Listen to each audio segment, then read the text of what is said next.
All right, I've started the recording, so we'll go ahead and get started, and I'm sure a few more folks will join us in the next few minutes. Thank you so much for being here today.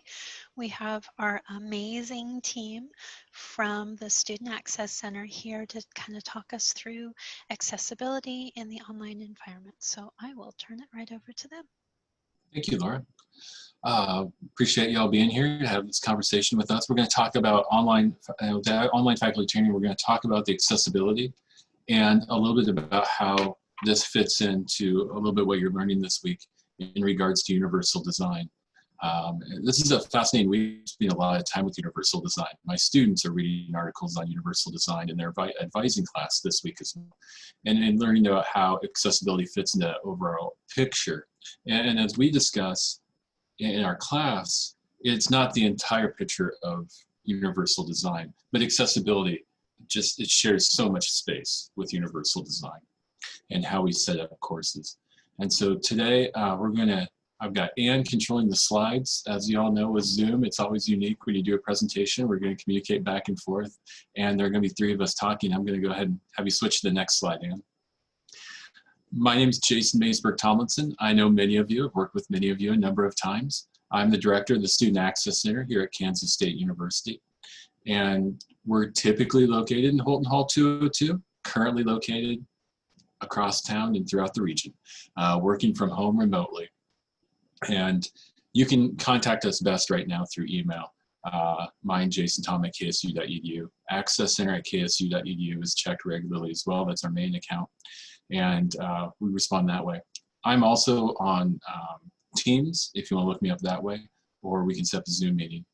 We'll be moving back to the office August 3rd to start back a rotation of staff who will be in the office to assist students. But we're going to continue a lot of work online through Zoom to help students out. I'm going to have other staff introduce themselves. We'll go on to Anne, who's here with me as well. Anne, do you want to introduce yourself? Hi, I'm Anne Pearson. I'm the Assistant Director to Student Access Center, and I work with a few of the colleges, but also one of the groups of students that I work with are those that are low vision and blind. So when I'm doing the talking, I'll be talking about documents. Thanks, Good afternoon, everybody. I'm Natalie Bahar, and I am the Deaf and Hard of Hearing Specialist for the Student Access Center, as well as one of the Access Advisors. I do work with students from the business school, from ag, and from education. So, and I'll be primarily talking about audio and video content. Great, thank you, Natalie. Okay, next slide. So we're going to talk about accessibility and accommodations for students, and primarily with our online learning modalities, how to work best with students, and our accommodations as they go out. Our guidance is specific to students registered with a disability. So what we're talking about is making the accommodation and putting that together for a student, and to be aware of those with accommodations. Obviously, you may have students reach out to you to say they have a disability, they need accommodations. Direct them our way. Have them connect with our office until you have a letter of accommodation. The accommodations don't start. And we recommend you do that so we can facilitate the documentation, put all that together, and get it to you. This semester, for those of you who taught over the summer, you'll be familiar with our new system. This semester, we're really launching our new system. It's called AIM. And in the past, a lot of your students would email you or bring you a physical accommodation letter. Now, we've set it up so that a student registers with our office, and we have a new database that allows the student to log in and request their accommodations for your class and the specific accommodations that they're going to need for your class. And then when they do that and we approve, starting a week before school starts into the semester, when we have that letter sent to the student, it's going to be sent to the professor of record at the same time. So the faculty who are listed on cases will get a copy of that letter of accommodation. For many offices, that'll include somebody in your administrative staff who oversees courses as well for your online courses. So just be aware of that. It's going to have some links within to make it a little bit easier, a little bit quicker for faculty to get to. Also, what's nice about that is faculty can log in on our website. They can go to a faculty AIM portal, click and log in to see what students have requested letters for your class. Not what students are registered with our office in class, but who's requested letters, because those are the students with the accommodations we're going to follow through on. Word of caution, when you go to log in the first time, it may not work. You go log in the second time, it'll work. They're working on provisioning for faculty on the system. We're going to focus today on on-campus content and students move to remote environments. So we're talking a little bit more specifically today about those students who are transitioning and the pieces that they may need for accommodations, and just that our awareness of those students using accommodations and the needs they have. We're going to talk about exam accommodations, and specifically because we know that's an area of concern for a lot of folks. And I'm going to talk a little bit about why that's an area of concern for us too. Anne's going to talk about text files that she pointed out. Natalie will talk about video and audio content. I'm going to cue Anne as we go through the slides, and we'll have plenty of time at the end for questions. Those of you who know me, interrupt me whenever. I'm happy to answer questions and have a good dialogue. Next slide. So with accommodations and remote learning, the first piece to keep in mind, be mindful, just be understanding of the student. For a lot of our students who are now in an online class, and they didn't intend to be in one, we saw this in the past for the spring semester. They're new to this role, and so they're learning the technology for the first time, and they're learning to go through the processes. Understand that some students may be using technology to facilitate your class as well. One piece we've noticed is that students are going to be using some text-to-speech technology to read information, such as the message boards. And you may find that students may take more time to respond to the message boards, and they're going through the information in that way. For some students, if you do a synchronous Zoom meeting, you may find that students are using that to read the comments on the side for the chat. They may be using it to read other information on websites back to them. So again, that pause to respond back on Zoom. We've also found, we're working with students, I've worked with online students in particular for a couple decades now, and those with disabilities and using accommodations. And it's oftentimes, it can be tricky to track information from paper to the screen and back again. We found this to be the case during exams in the spring semester when those were being proctored with Zoom or with other technology, but also just in kind of asynchronous learning. They're going back and forth. So I think that a lot of us can appreciate that, you're trying to find the information in different modalities and using a textbook and the screen at the same time. A lot of our students have had coping skills that they've developed for 12 plus years. And they've focused within classroom learning with their accommodations, so it worked best for them. And that is a comfort area, but it's also a matter of, okay, we worked on these accommodations myself. I know how they work in the classroom. Move that into online, and there may be some rough spots. Their whole process has been disrupted, like many of us. And they're trying to make that normal again. We'll work with those students as they have questions. We've learned tips and tricks to offer them. We've worked with faculty with online learning to make it as smooth as possible for everyone. Another piece, some of our students I mentioned are using like text-to-speech and other technology to read. Nobody has the same internet speed as we're used to on campus. For some of us, that's a good thing. For those of us with offices on campus with slow internet speed, I'll be honest, being at home is 10 times as fast than being in the office. But for many of our students, it's quite the opposite. I've worked with students with the slowest internet speeds you can imagine across the state in rural parts of Kansas. One thing I would note with that is for learners, if the learning is synchronous in a Zoom lecture, you may have students who drop in and out. And we really want to focus on, if it's possible, to record those so students can watch them later on. Not only is it so they can make sure they have the access to the technology they need at the time of day, but also in regards to those students who used to have note takers for their accommodation, rewatching the information is akin to having a note taker in class. And this is very helpful as they're going over the information. A couple pieces on Zoom. I think many of us have seen the articles on Zoom burnout or Zoom tiredness. A lot of students are the same. They're not used to being seen by everyone all the time. And there are students who may be cautious about being on camera, and that's okay. You know, work with them. If you can, tell them that's okay. You don't have to have your camera on as long as they can interact. But some students in particular, you know, may have anxiety around that. Also find that, you know, people constantly looking at us, we're constantly trying to look at other people. It takes a lot of energy to do. Zoom can also be visually distracting. I mentioned this because we ran into a couple situations with exams in the spring semester where they're being proctored over Zoom.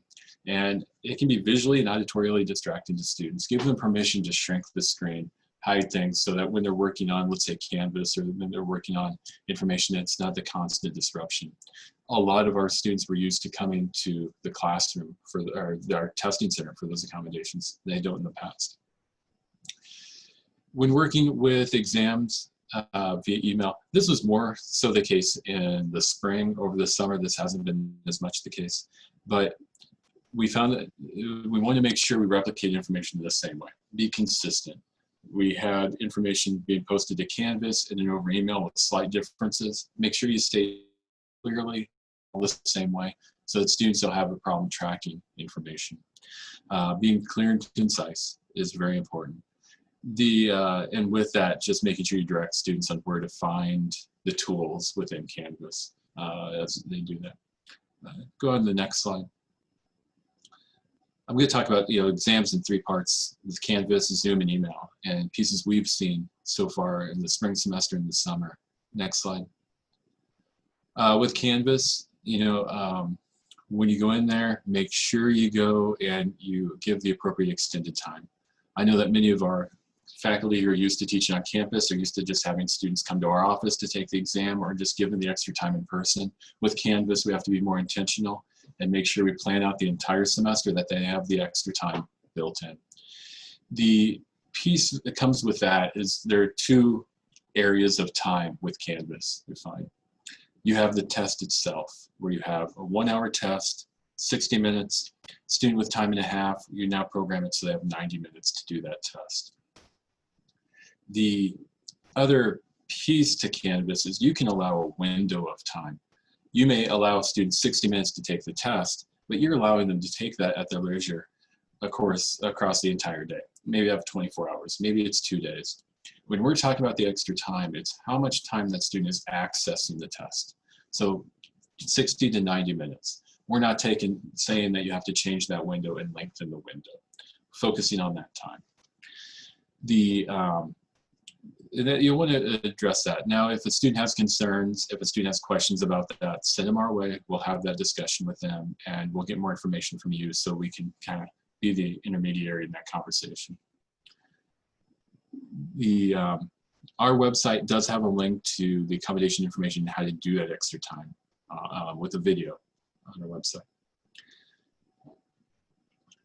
Now, the question that came up, it was March, late March, question came up that a faculty member said, well, for my students who are taking the class online, and now we've moved that, I'm taking that 60-minute test, and I'm already giving all of the student extra time.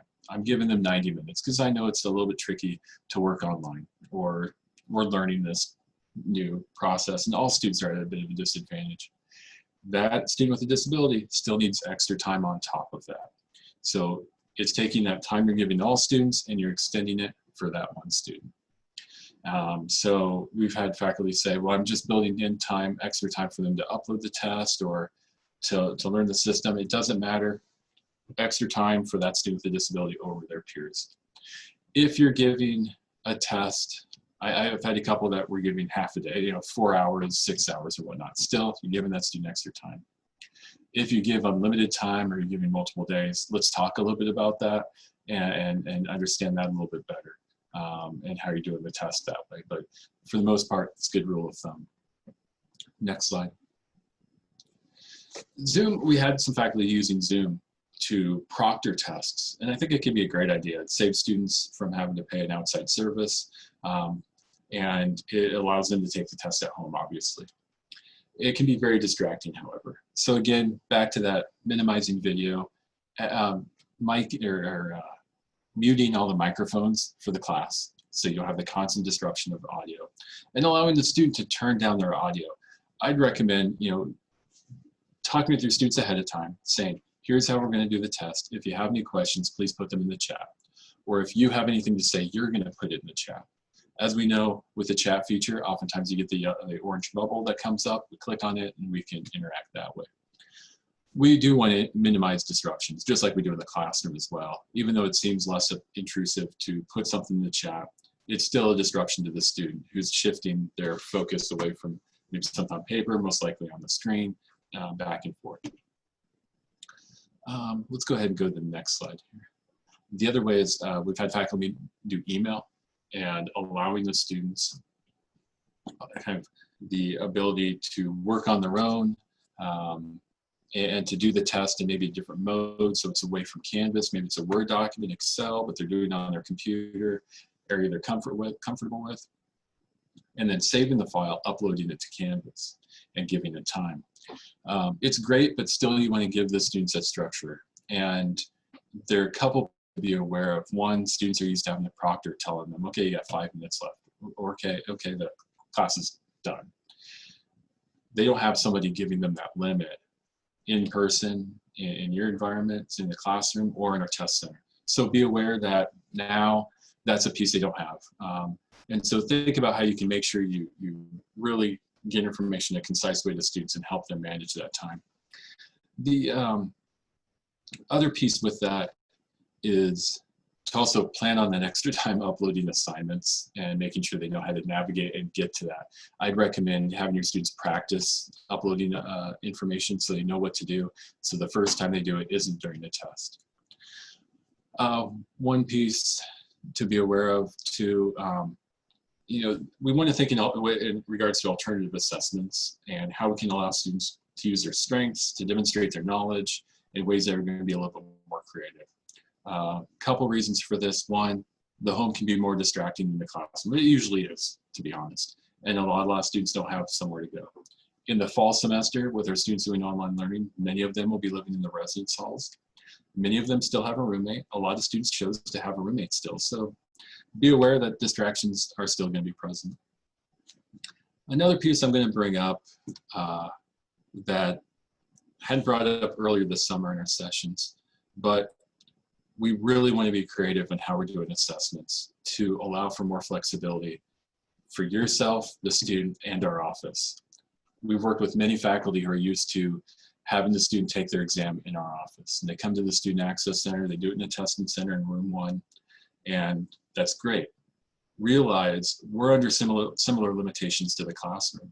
We can no longer have 19 students at a time in there taking a test. We're going to be limited in our capacity. I'm currently investigating to what degree that might be cut down by, well, it'll be definitely less than 25% of where we're at. We're talking probably 5 to 6 students. And per day, that means getting through 30 students, whereas per day we're going through 60 students on average. Now we understand that a lot of courses are going to move online, and that's going to decrease the demand on the test center. But there's still issues that are going to come up. And we're looking at airflow in the room, we're looking at all of those pieces, and we may be very limited to how much we can serve students. At the same time, typically in a regular year, we can go look and find another room on campus. We've used leadership studies, the union, overflow spaces to have them available for tests and exams. Those are no longer an option. The rooms that were available are now being used as classrooms. The ballroom, for example, in the union, or town hall and leadership studies is going to be used more often. And some of the other classrooms that were available are now offline. Many of our classrooms are coming offline because they don't have the appropriate air quality. They're too small. And more to come on that from the registrar's office in the next couple of weeks. So we're going to be putting information out to ask for faculty to help out and help us seek some new and innovative ways to help our students and to limit the times that they're in class taking exams. Also, working electronically, moving away from a paper-based exam that we had to deliver, get back, to something over Canvas to make it easier for the student to upload that information, get it back to you. It's also going to help decrease the amount of contact between staff and between faculty and papers with the students. So hopefully decreasing contact. More on that in the next couple weeks. We're going to send some emails out to faculty and students in August when we know more about classroom capacity, courses that are on campus, and our ability and capacity in the test center. Next slide. Oh, and now I'm going to pass it over to Anne.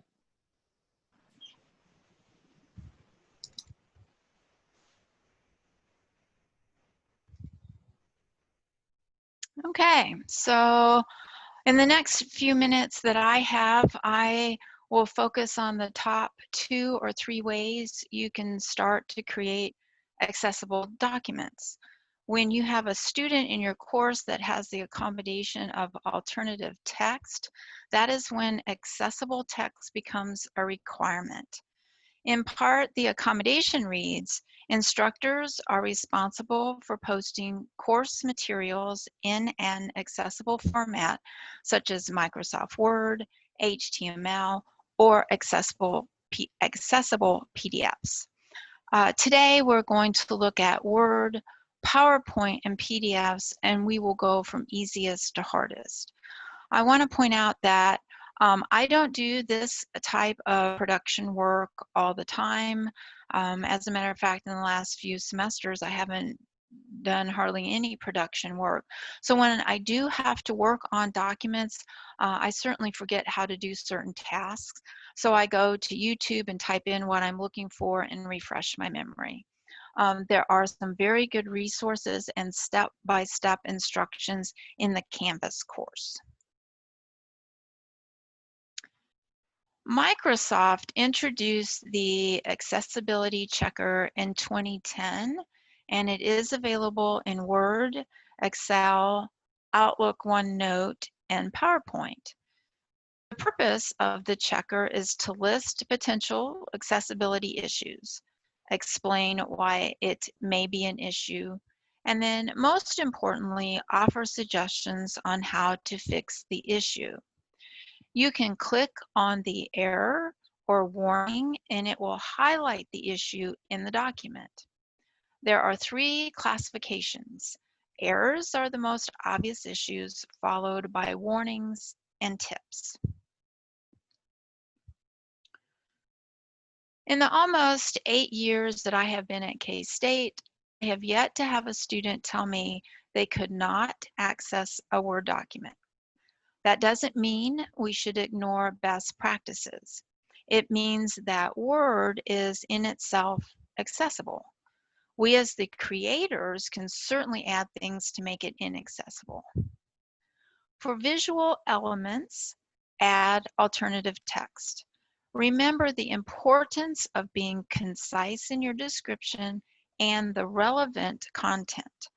For instance, if you have a complex chart or a complex table, has 20 columns and 15 rows of numbers, and you don't expect students to memorize all the numbers, what you want them to come away with is that the unemployment rate has gone down for the last 10 years. That is what you need to type in the alternative text box. Headings and paragraph styles give your document structure. You can check this by turning on the navigation pane. Accessible links are important to screen reader users. If your document is only going to be digital, then you don't need the URL listed. If the document is meant to be printed, then you should make, for example, Kansas State University, the hyperlink, and type in the URL in parentheses, but it shouldn't be an active link. To create lists, use the tools that are there, the numbered list or the bulleted list. And then tables should be simple structure with no split cells or merged cells, and specify header information.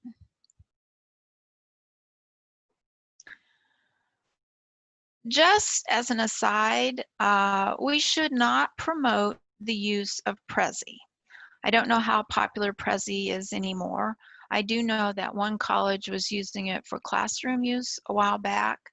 Prezi is another presentation program that is inaccessible, and the company has made no effort to make it compliant. PowerPoint, by its very nature, is visual. So anyone who has low vision or is blind needs to be able to interact with the content differently. I have had to work with a number of PowerPoint presentations because instructors did not follow the first guideline, which is use templates. You can find templates in the program, or you can go to templates.office.com and search for accessible templates. There are several choices out there to satisfy our creative side.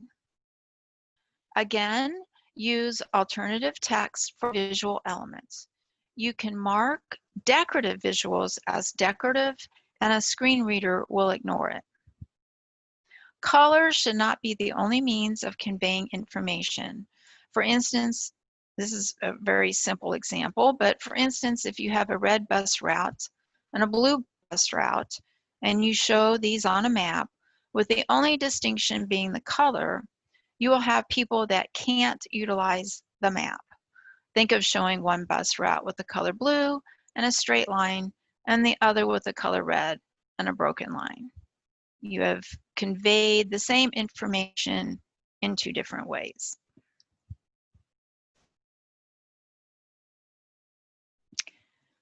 So I mentioned earlier that we would go from easiest to hardest. We're now at the hardest. There are several pieces of the puzzle that have to be put together for a PDF to be accessible. If you're the creator of the PDF, then more than likely you created the document in Word or some other program. If you create an accessible Word document and save the document as a searchable PDF, then the structure stays with the document, and that is a good thing. However, if you scanned in an article and saved it as a PDF, then it is more than likely the PDF is an image. A screen reader can't interact with an image, so you simply hear the word image. And that is not very helpful to the student. Students who utilize text-to-speech need to be able to select the text. If the PDF is an image and you click on the text, it actually selects the whole page. There isn't a way to select the individual words. The necessary elements of an accessible PDF are the same. You need structure, a logical reading order, appropriate headings, etc. It is just a little harder to do. Adobe Pro has a checker function, and it will list errors and warnings, and you can click on the errors, and again, the program will make suggestions on how to fix the issue.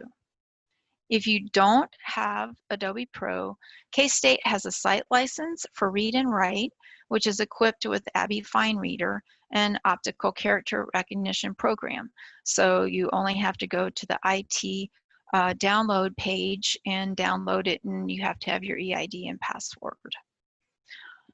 Not to get too deep into the weeds, optical character recognition takes an image of text and converts it to machine encoded text so that assistive technology can interact with the text.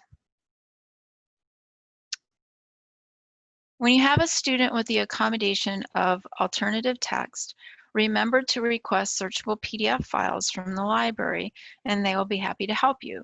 And then, if by any chance the student lets you know that the 20 articles that you just posted to Canvas are inaccessible, please let our office know. I do some production work, and if it is more than the office can handle, we will send it out to a third-party vendor. We are certainly here not only to support the students, but also instructors. So now I am going to mute myself, and Natalie will talk about video audio. Hello, everybody. So yes, I will talk about video and audio content. Some of the things that I wanted to address are different types of captioning that are used. I also wanted to talk about how do I close caption videos, the use of external videos or audio, and I also want to talk about some tips for creating your own video. next slide, please. The two different types of captioning that are primarily used at K-State are remote real-time captioning and closed captioning. Remote real-time captioning is primarily used for synchronous sessions. So, this Zoom session, for example, would be if somebody needed the captioning, would be a good example of when we would want to use the remote real-time captioning. This type of captioning allows students that are deaf and hard of hearing to be able to participate during the live sessions. So the captioning is streamed live so they can see it right away. So they are able to respond even though they may not hear, say, a question that the instructor is asking the class or the audience. Also keep in mind that you want to record sessions. By recording these sessions, you will allow students that need notes to be able to look at those captions that have been incorporated into that video and use those to take notes. So that's another way of helping those students that have the note-taking accommodation. And then there's closed captioning. Closed captioning is the type of captioning I think most of us are familiar with. You know, it's the type of captioning used on our television. And this is primarily used for pre-recorded sessions. So many of you may be recording sessions for your classes so that they can be used remotely. And with those, you will want to make sure that those do get closed captions. And the closed caption is important to several populations of students, including students with disabilities, international students, and those students that need to provide a quiet environment. I think we can all relate to that. You know, there may be a time where, you know, there's a couple of people in the same room, both of you want to listen to something. So by having the closed caption option, you can follow the video with the closed captioning and be able to turn the volume off, for example. I have included a reference for different types of captioning if you are interested in looking into this a little more deeply. But the two that I have listed, as I said, are primarily the ones used here at K-State. Okay, next slide, please. Also want to talk about how do I close caption videos? Well, before we even get to that point, let's just do one thing, which is let's check and see if the material that we plan to use has closed captioning already. And I have included some of the different symbols that are used to indicate that a video has been closed captioned. So you can look for some of those symbols, and that is an indicator that the video has been closed captioned. And once you see that it should be closed captioned, then you will want to turn on the closed caption feature and make sure that it is working properly and that the captions are accurate. If you are working with a short video, either say a YouTube clip that you want to include, or maybe it's just a short video that you used on your own, one of the options is to add the closed captions yourself. One of the ways that I like to do this is I use YouTube. They have a nice feature where they will synchronize the transcript for you. So there's a little less work, I feel, with that feature available through the YouTube. And I have included a link to a demonstration video that I like that shows you the different ways of adding closed captionings to your video. Now, if the video is a longer video, say more than 15 minutes, it takes a lot of time to close caption and transcribe videos, so you may need the use of a third-party vendor. And we have set up for instructors that have students that use the closed caption accommodation to be provided with access to a third-party vendor that we have set up. You know, we'll be able to give you the instructions on how to contact that third-party vendor and get your captions, get your videos captioned, excuse me. And if you have more questions on that, you can certainly contact me. Brandon Utek is, is a good resource as well. I am working with him to set up the third-party vendor, but he's also able to assist if you have questions on adding the closed captioning to videos on your own. Okay, next slide, please. The next slide, please. And I want to talk about the, Did it go? Yeah, it did. I just want to go ahead and skip this one and come back to it. So let's go to, So with the external videos, many of you may want to use external videos. I know a lot of people may find a YouTube clip or something like that that would be interesting for the class to see. Just remember, those videos need to have closed captioning as well, not just the material that you create on your own. So if you're going to ask your students to watch an external video, then you do need to make sure that those are closed captioned before you ask those students to watch that video. And again, the suggestion is to look for the videos that are already closed captioned if you are looking for material that, for your class. And another thing that I want to make sure that everybody is aware of is when you do use something like YouTube clips, that they often have automatic captioning. And the automatic captioning is notorious for having some inaccuracies in the captioning. So when you use videos that have been captioned, but they use the automatic captioning, please go and check to make sure that the captioning is accurate.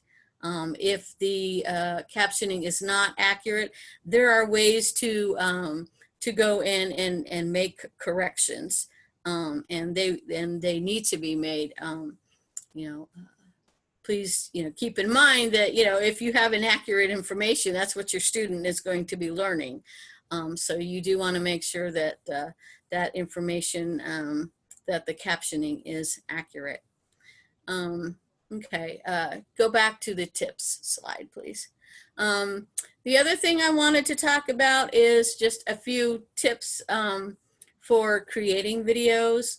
One of the tips that I have is create a transcript before you do your recording.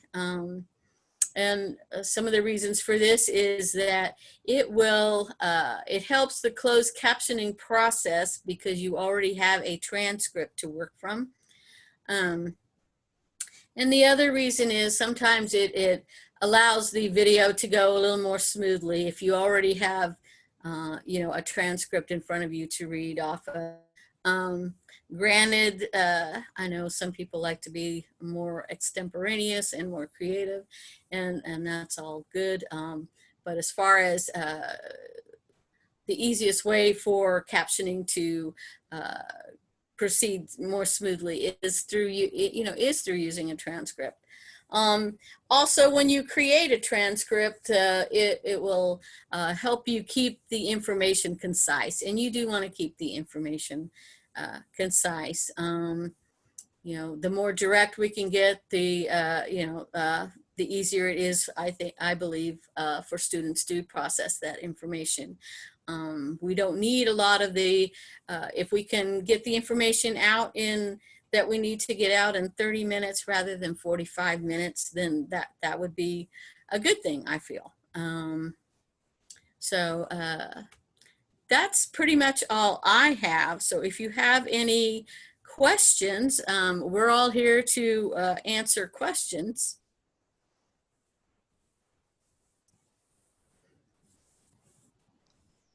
You know, one piece I'll add to that, Natalie's piece too, because I just got out of a meeting about this, is that for video and captioning, one piece is important to think about is the impetus. The reason we're doing captioning is oftentimes because it's an accommodation for a disability. And Natalie, says to focus on short, succinct videos, focus on what you need. Very important, because legally, if we have a request for an accommodation for captioning, we have to do that as quickly as possible. And that's where we're going to work with the vendor to get that done as soon as we can. We have to caption any public-facing content we have, any content that's out there for the greater good, for the community, be it an event that's put on Facebook Live or a video that we use for recruitment has to have captions from the onset. It's for the public. It has to meet accommodation needs there, and for accessibility for ADA and for Section 504. When it's in the classroom, it's kind of behind that pay for a firewall. It's based on enrollment. It's also content that changes from semester to semester. We don't have to caption that information unless it's for an accommodation, at which point we have to move quickly. So a couple reasons for that, and it makes sense. Just want to make sure we're able to assist you the best we can and quickly, and the university's taking that step to pay for all captions that are there because of accommodation. And Laura's helped us out with this a lot with Global Campus students to make sure we can do that in a timely manner. So just happened to have a webinar on that this morning. Go ahead. Let us know if you have any questions. We're here to talk.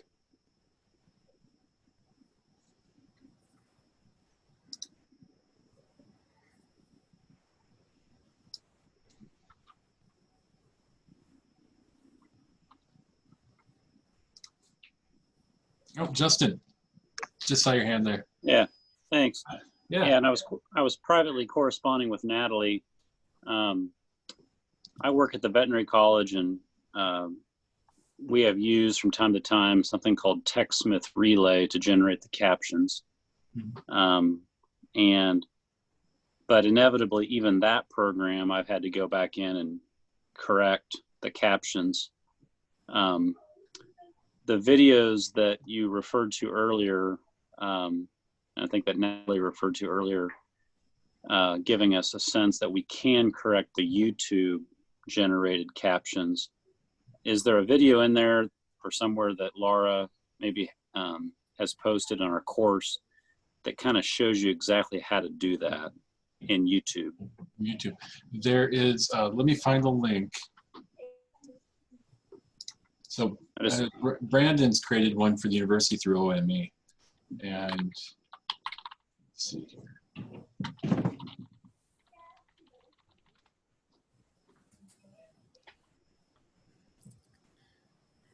Yeah, it seems to me like this TechSmith Relay is probably a service that uses automatic, maybe one that uses automatic captioning. And so there's bound to be some errors whenever you're using that sort of process. Oh, I think Trina just beat me to it. There we go. And there Thank are a you. couple of links on the captioning page within the course as well, Justin. So you should be able to use those. But that does show you how to do it in YouTube, not Right. Yeah. okay. All right. That the Thanks. page we posted, you scroll down a little bit, it actually goes through all the options that we have at the university. Yeah. And Okay, thank you. Yeah, YouTube, it works pretty well. But you do have to keep a close eye on it. And the piece that's really important to pay attention to there, it's Natalie mentions, it's got to be accurate, because this is academic content. We're asking these students to be responsible for the information. So we need to be as clear as possible and as precise as we can be. ADA, Rehabilitation Act, really it's the Office of Civil Rights, OCR, that really enforces that you've got to be exact. YouTube makes it pretty easy. I use it for my class, and I find it to be fairly reliable. It's good, it's concise, but it's easy to edit and to kind of learn. And then let me ask you this. So I'm doing, I guess it's called alternating weeks with freshmen, and I'll be having, you know, Q&A sessions live in class that are attended by only a subset of the students. And Okay. then I will, and I don't think I'm going to record those sessions, but was instead going to like summarize Mhm. the questions that come up, and then basically type out a summary of the questions that were raised, and then send those out by email. Yeah. But I don't know, you guys have any, based on all your experience, you know, on the merits of doing that versus actually recording the in-class discussion and then, you know, posting the sloppy video? You know, I like the way you're going to make that information more concise. You're going to edit it from the faculty lens to make sure it's accurate based on, you know, the comments and discussion that come up in the classroom. I think that's great. And doing it as text also makes it a little bit more accessible than just video by itself. Some students are more kind of kinetic learners in the discussion, watching it, they learn a little bit, auditory learners, they process the information, but overall I think your work really well. And you bring up the point that it's difficult for a lot of our classrooms when we record just that lecture component in the classroom and we put it up for those online students. There are a lot of elements that make no sense to those students. They weren't in the class interacting. They you know, here's happening in the background. Was that important? Was it not important? And oftentimes you can synthesize that down to a smaller amount of information. So I don't know. And Natalie, if you have thoughts on that. My only concern with that is just making sure that if the student that needs the captioning is there and wants to participate in the Q&A, that they are able to do so, which that might mean you know, some remote captioning perhaps during that class session, or you know, I think but- in that situation, Natalie, it would be a live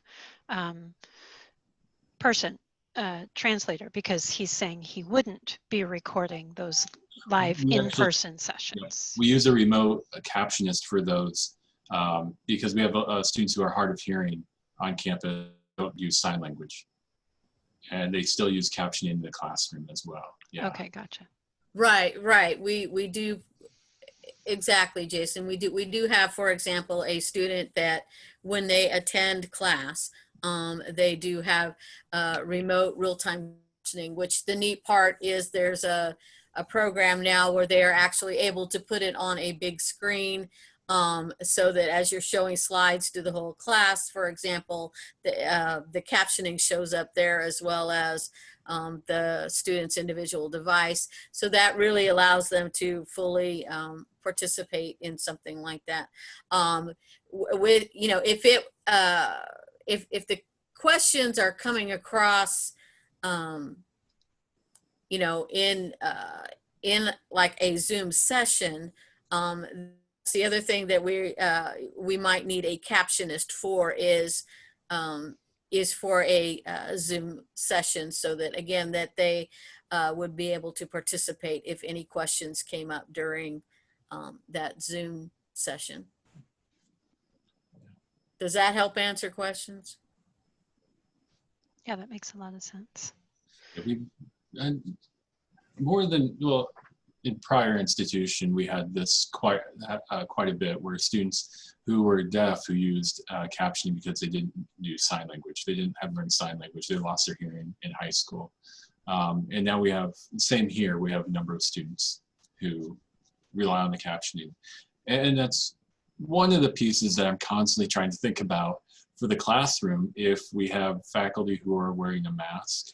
And I say mask is a more precise area of the mouth. A lot of our students who may sit in your classroom and lip read more than you realize are now at a limit because they can't understand it. And so we would recommend in that situation, we may need a captionist if it's got to be specific mask. We're also asking faculty to think about a face shield and a different alternative head covering, face covering. And we've also worked with Central Stores to get 250 reusable clear masks that are a mask with a clear insert to see the mouth to make that easier. They should be in 2 weeks, knock on wood. My colleagues this morning across the country said that's been pushed back at a lot of institutions. And so, as you can imagine, there is a lot of demand on PPE. And across the country, when it comes to clear masks, oh my gosh, it's high. So we're working on that. But I went ahead and worked with one of our faculty members, and he made clear shields that strap around the forehead and come down to work with faculty who need to, teach students who are hard of hearing. And we have 20 of those to give out to faculty this semester who need those. And there are many others available on campus.